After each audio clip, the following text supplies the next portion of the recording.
Hello hello साथीहरू सम्पूर्णमा नमस्कार सन्चै हुनुहुन्छ होला। आज चाहिँ म तपाईहरुलाई यो हाम्रो ग्लाइकोट्रोल भन्ने एउटा प्रडक्ट छ हैन, यसको बारेमा चाहिँ तपाईहरुलाई म छोटो जानकारी गर्न गइरहेको छु। यो चाहिँ किन महत्त्वपूर्ण छ हाम्रो वेट लस प्रोग्राममा अथवा हाम्रो डेली लाइफमा भनेर चाहिँ म तपाईहरुलाई बताउन गइरहेको छु।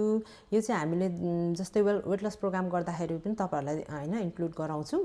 यसको विशेष यसको काम भनेको चाहिँ जस्तै तपाईहरुले चिटमिल गर्दै हुनुहुन्छ अथवा तपाईहरु पार्टी फंक्सनमा जाँदै हुनुहुन्छ, चिल्लो चाप्लो बढी खाने ठाउँमा अथवा कार्ब्सहरु ज्यादा खाने ठाउँमा जाँदै हुनुहुन्छ भने तपाईले चाहिँ जानुभन्दा अगाडि 1 घण्टा अगाडि 1 ग्लास पानीमा 1 चम्ची हैन घोलेर खाएर जान सक्नुहुन्छ। यसले चाहिँ तपाईहरुलाई तपाईहरुको जो इन्सुलिनहरु स्पाइक हुनबाट बचाउँछ। अनि त्यसपछि तपाईहरुले चिल्लो चाप्लो कार्ब्सहरु बढी खाएको त्यो जुन कुराहरुलाई चाहिँ फ्याटमा परिवर्तन हुन दिदैन। अनि त्यही कारणले तपाईहरुलाई चाहिँ आफ्नो वेट लस म्यानेजमेन्टमा पनि हेल्प गर्ने भयो अथवा तपाईहरु वेट लस प्रोग्राम गर्दै हुनुहुन्छ भने तपाईलाई हैन तपाईलाई फ्याट तपाईको ज्यानमा चाहिँ फ्याट एड हुने हैन बडा सम्भावनाबाट पनि बचाउँछ।